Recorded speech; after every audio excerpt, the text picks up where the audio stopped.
Bonjour et bienvenue dans un nouvel épisode du podcast de notre établissement. Aujourd'hui, nous allons parler d'un sujet qui concerne presque tous les élèves, le stress avant les examens. Ce stress est normal, mais s'il devient trop fort, il peut empêcher de bien se concentrer et de donner le meilleur de soi-même.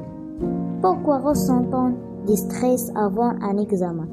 Le stress apparaît souvent à cause de la peur de l'échec, des manques de confiance en soi ou de la pression des notes et des résultats.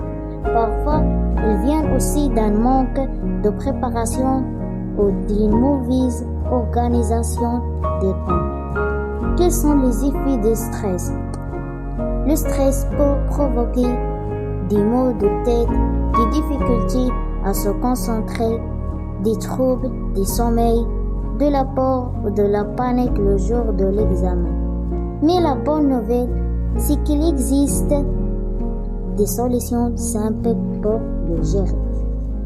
Comment réduire le stress avant les examens? 1. Bien s'organiser. Préparer un planning de révision permet d'éviter le travail de dernière minute.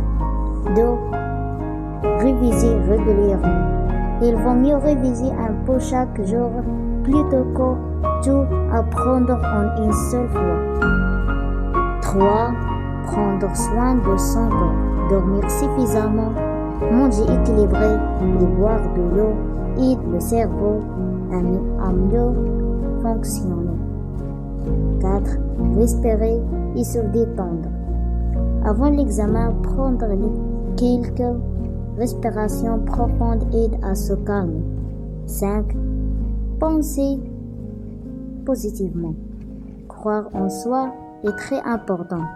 Se dire « je révisé, je peux réussir » aide à gagner confiance. 6. Demande de l'aide. Parler à un enseignant, à un camarade ou à un membre de la famille pour réduire la pression.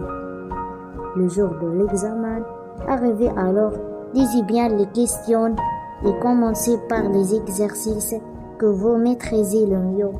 Restez calme et concentrez-vous sur votre travail. En conclusion, le stress avant les examens est normal, mais il ne doit pas prendre le dessus. Avec une bonne préparation, une organisation efficace et une attitude positive, chaque élève peut réussir. Merci de nous avoir écoutés. C'était Adam Amrani pour le podcast de notre établissement. À très bientôt pour un nouvel épisode utile et motivant.